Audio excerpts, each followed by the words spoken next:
दिव्यांग कल्याण मंत्रालयाचे सचिव सन्माननीय तुकाराम मुंडे साहेब यांनी 25 मोठ्या अधिकाऱ्यांची दिव्यांग प्रमाणपत्र घेऊन ज्यांनी प्रमोशन केलंय असे त्यांना माहिती मिळालेली आहे।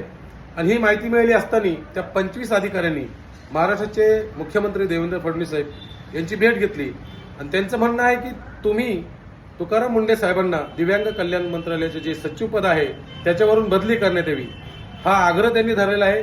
आणि जर असं झालं तर महाराष्ट्रातील सर्व दिव्यांग बांधव रस्त्यावर उतरतील हे लक्षात ठेवावं। आणि त्यानंतर हा निर्णय काय घ्यायचा आहे हे महाराष्ट्राचे जे मुख्यमंत्री आहेत त्यांनी विचार करावा, कारण हे जे चांगले दिवस आणि सोनेरी दिवस आम्ही जे आज बघतोय दिव्यांग बांधवांसाठी हे एकमेव तुकाराम मुंडे साहेबांमुळे आहे। आणि भरपूर सारा भ्रष्टाचार जो निघत आहे ते फक्त तुकाराम मुंडे साहेबांमुळे।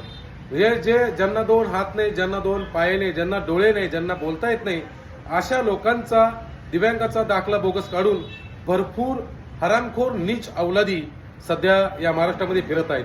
त्यामुळं तुकाराम मुंडे साहेब जे कार्य करत आहेत त्यांना करू द्या, तुम्ही त्यांची बदली करून हे पाप स्वतःच्या माथी मारून घेऊ नका। सन्माननीय मुख्यमंत्री साहेब ही तुम्हाला विनंती करतो।